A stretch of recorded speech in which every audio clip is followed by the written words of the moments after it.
I don't know when it began exactly.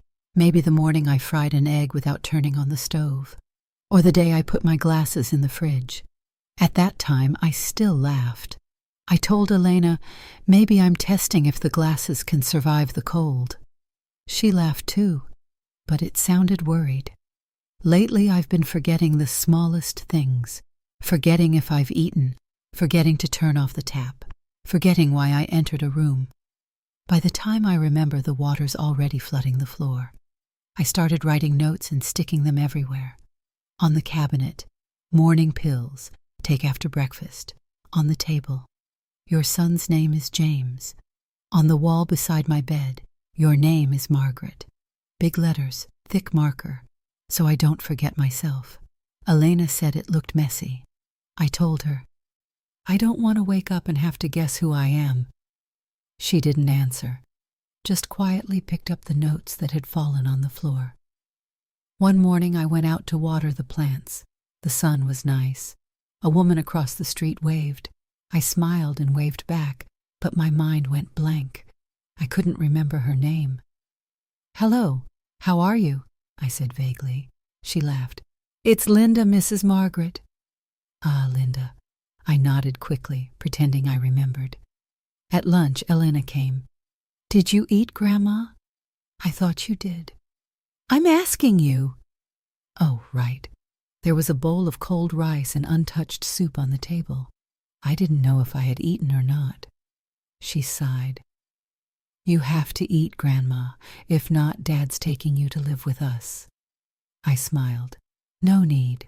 I'm fine. But when she left, the house felt too quiet. I was scared. Scared to be alone. Scared I'd forget to lock the door. Scared that one day I'd forget where the light switch was. That evening I searched for my notebook. I was sure I left it on the table, but it wasn't there. After an hour, I found it inside the closet. I don't remember putting it there. Inside, I'd written, March 5th, doctor's appointment. I stared at it. I didn't remember if I went. At night, I turned on the TV. A man was talking about Alzheimer's. He said it starts small, forgetting things, then names, then faces, and finally, you forget yourself. I turned the TV off. The silence was heavy. It felt like someone inside my head was slowly erasing me. Around 7, Elena called. Did you have dinner, Grandma? Yes, I lied. What did you eat? Chicken soup. She didn't question it. Don't forget your pills, okay? I won't, I said. After hanging up, I looked at the note on the wall. Night pills, before bed. I opened the box, stared at the pills. Couldn't remember if I'd already taken one this morning, so I put them back. Lying in bed, I looked at the ceiling. There's a small stain shaped like a bird near the light. I stared at it for a long time. I thought, maybe my memories are like that bird. They've already flown away. This morning, I woke up late. The house was quiet. So quiet I could hear the clock ticking. My head felt heavy, foggy. I couldn't remember what day it was, or if I'd eaten breakfast.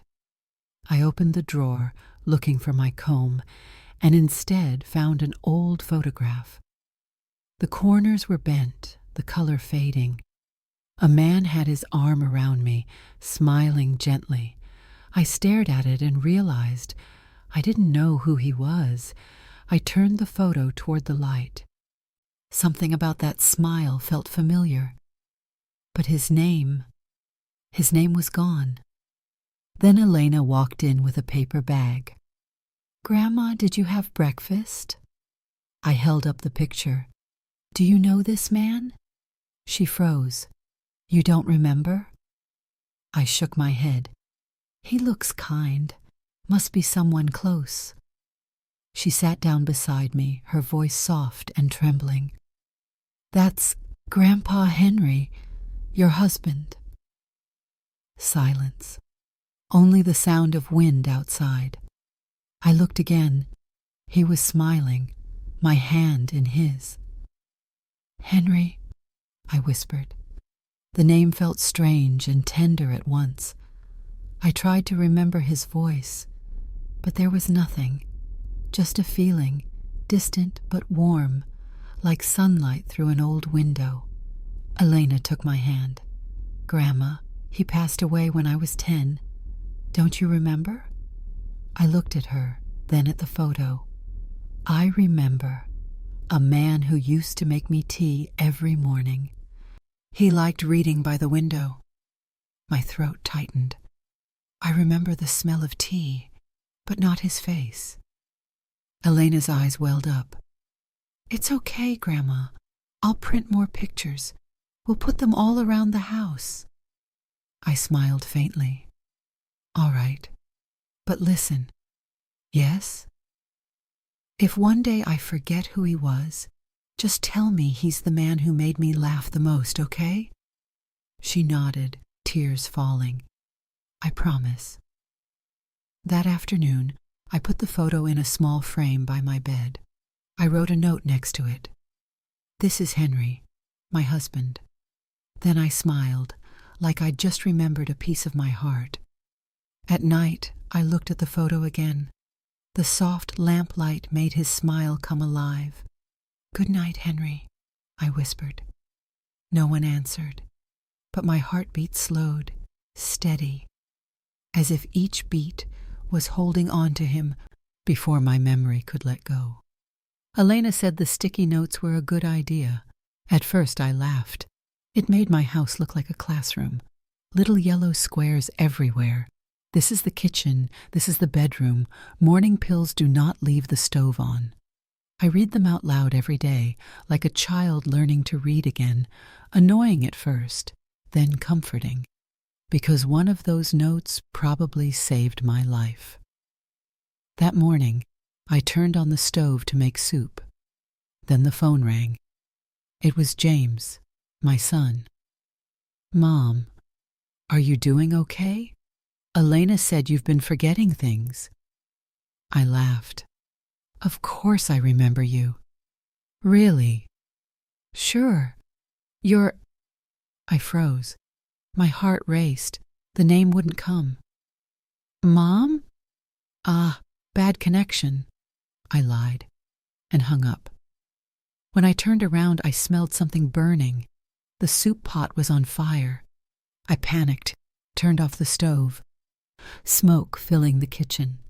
Elena rushed in, shouting, Grandma, what are you doing? I didn't answer. I didn't know. She threw the pot in the sink, coughing, then turned to me, her face pale, eyes wet. You can't stay here alone anymore. I'll be fine, I said. I'll put up another note. Turn off the stove before leaving. She didn't laugh, just nodded. That evening I covered the house in more notes. On the fridge, the switches, the doors, everywhere my memory might fail. People say homes hold memories. Mine only holds reminders of what I've lost. At night, sitting on the sofa, the yellow papers fluttered slightly in the breeze, as if the house itself was whispering to me, Remember, remember. But instead of comfort, I felt fear. Because each new note meant another part of me was gone. Elena, I called out. Are you ever afraid I'll forget you? She paused, then said quietly, I'm not afraid you'll forget me, Grandma. I'm afraid I won't be here when you need me. After she left, I stood by the front door and wrote one more note. Don't go outside after dark. I stuck it right at eye level. The hallway light flickered once. Outside, the wind howled. For a moment, I thought I heard someone whisper my name. I pressed my ear to the door. Nothing, just the sound of my own heartbeat, slow, heavy, counting down. I whispered to myself, Tomorrow, you'll remember a little more. Then I turned off the lights. But in my dreams, the house was bare. No notes, no names, and nobody called for me anymore. It rained that day. Heavy rain, the kind that sounds like fingers tapping on the roof. I only meant to step out to the porch, check on the flowers. Elena's roses were drooping under the water, I thought maybe I should bring them inside, so I put on my raincoat and went out. Just for a few minutes, I told myself. But I didn't take my phone. I didn't lock the door. And when I looked up, the street was washed in white mist. I couldn't tell which house was mine. I walked slowly, holding my beige wool scarf, the one Elena gave me last Christmas. It was soaked, heavy, smelled of rain and earth. "Elena?" I called out softly. No answer. A man with an umbrella stopped. "Ma'am, are you lost?" I hesitated. "I'm looking for my home." "Where do you live?" My mind went blank. I didn't know. Not the street, not the number, just a small window with white curtains. He looked worried. "Should I call the police?" "No need," I said quickly. "I'm just a little lost."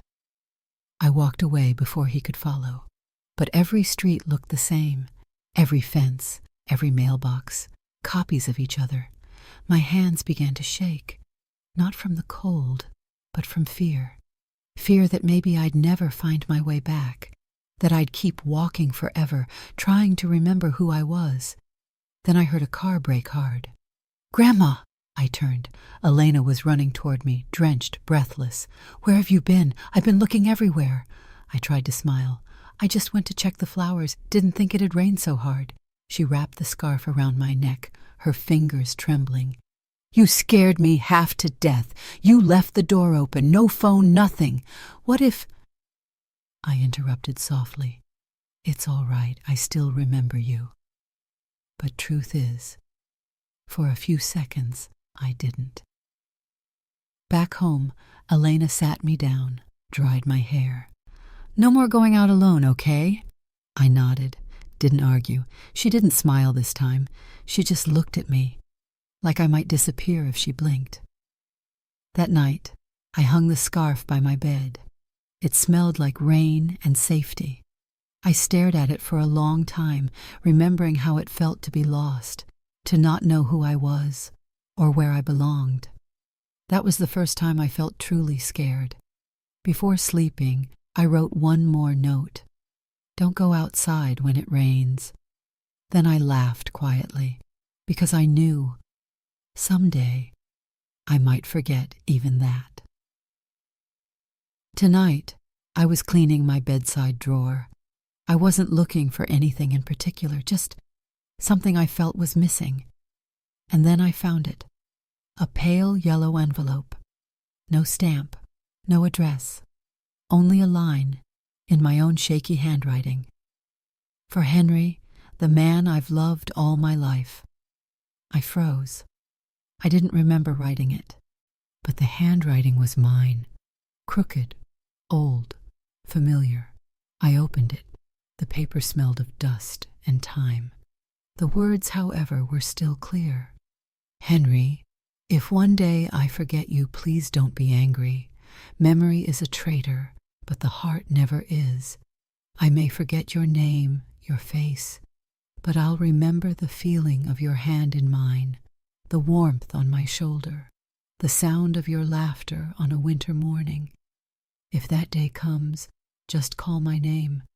Even if my mind fails, I believe my heart will still know your voice." I stopped reading. My chest ached, not from memory, but from fear. Because maybe the letter had already come true. I must have written it years ago, when I still remembered everything. Maybe I already knew this would happen. I placed the letter on my lap. The rain outside tapped against the window. "Henry," I whispered. "I've forgotten so much, but when I read this, I feel something warm in my chest. Maybe that's you, still here." Elena walked in with a cup of warm milk. "Grandma, you're still awake?" I quickly hid the letter. "Just reading old stuff." "What kind of stuff?" I smiled. "Memories of someone I used to love very much."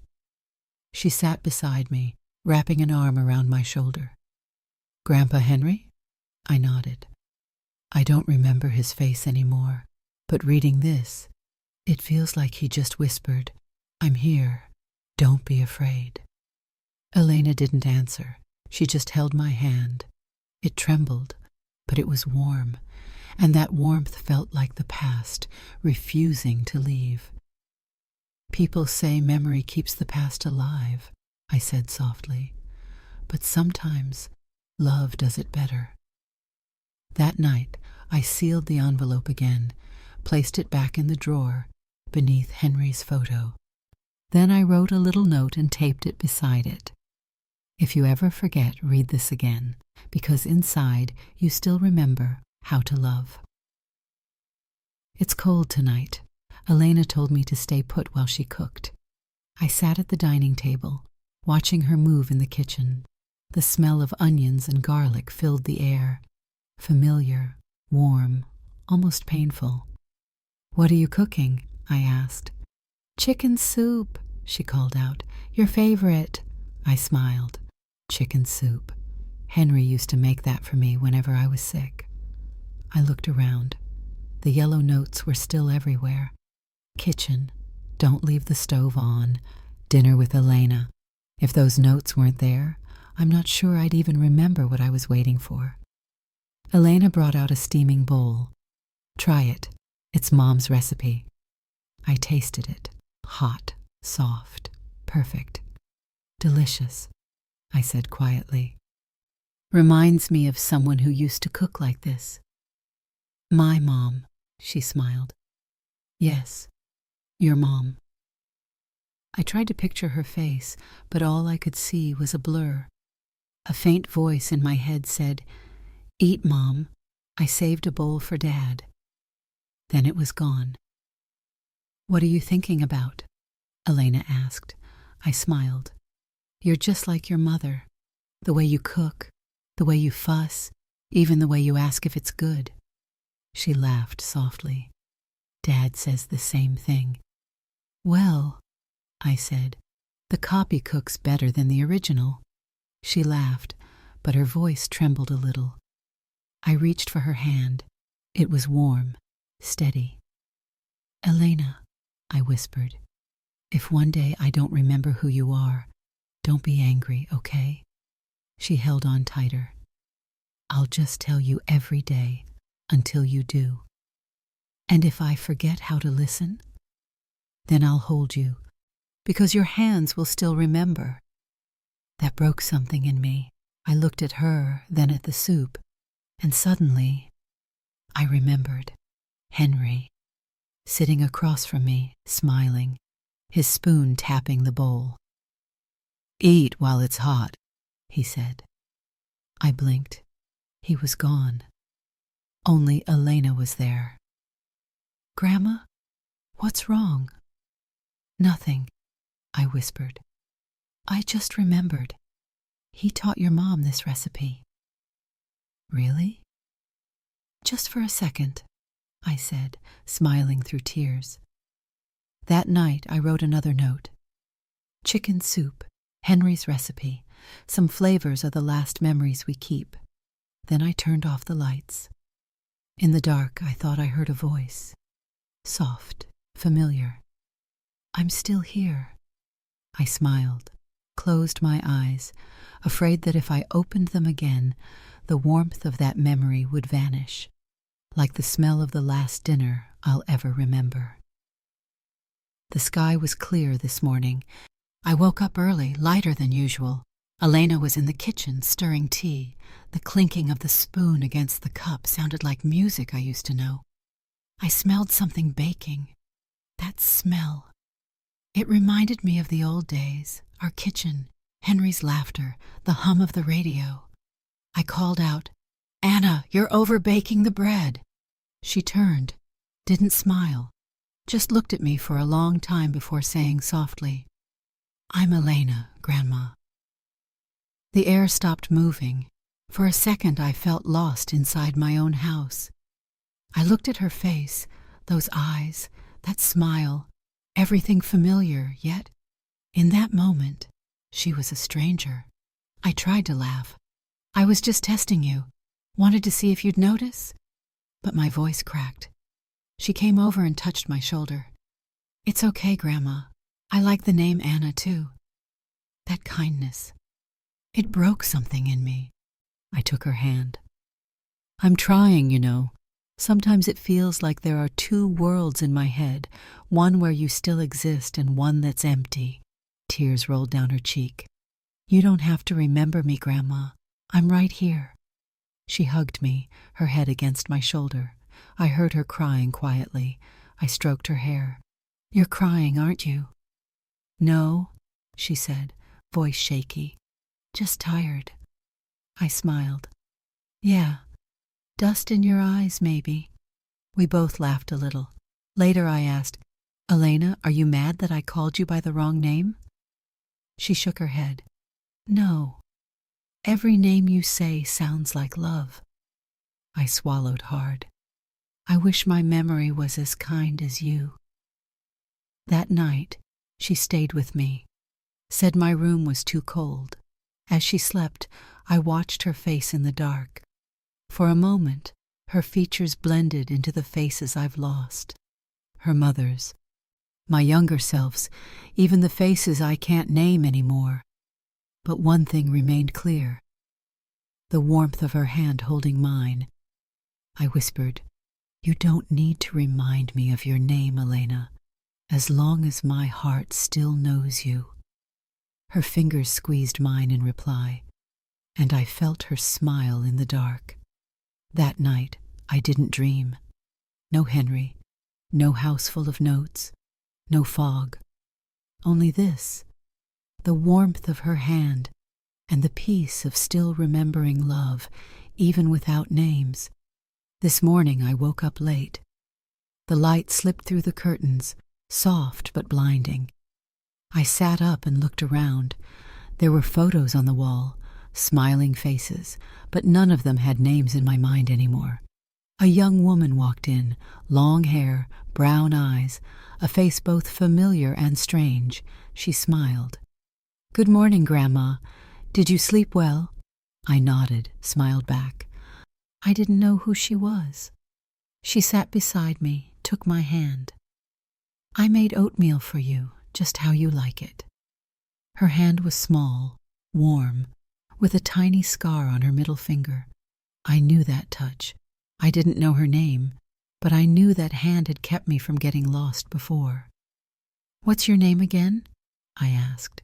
She smiled softly. "Elena, Grandma." I nodded, but the name slipped away before it reached my heart. A man came in, tall, gray hair, gentle eyes. "Mom, it's James." I smiled at him. "You seem kind." He nodded, voice trembling. "I'm your son." The word son felt both familiar and distant. "I'm sorry," I whispered. "I don't remember." No one spoke after that. Only the quiet sound of a spoon stirring soup. Steady, sad. After a while, Elena held my hand again. "It's okay, Grandma. I'm here." I squeezed her hand back. "I forgot your name, and his too, but there's one thing I still remember. The feeling of holding your hand like this." She started crying. I smiled, brushing her hair. "Don't cry. I don't need to remember your name. I just need to remember that your heart is warm." She nodded, tears falling onto my skin, and in that warmth, I felt alive, as if the world hadn't completely left me yet. I lay back, closing my eyes. Somewhere in the fading corners of memory, someone called my name, maybe Henry, maybe the younger me. Outside, the wind moved the curtain, and I could almost hear a whisper, "I'm still here." I smiled. If tomorrow I forget everyone, I hope someone still holds my hand, like this. Because even when memory fades, love always finds its way home.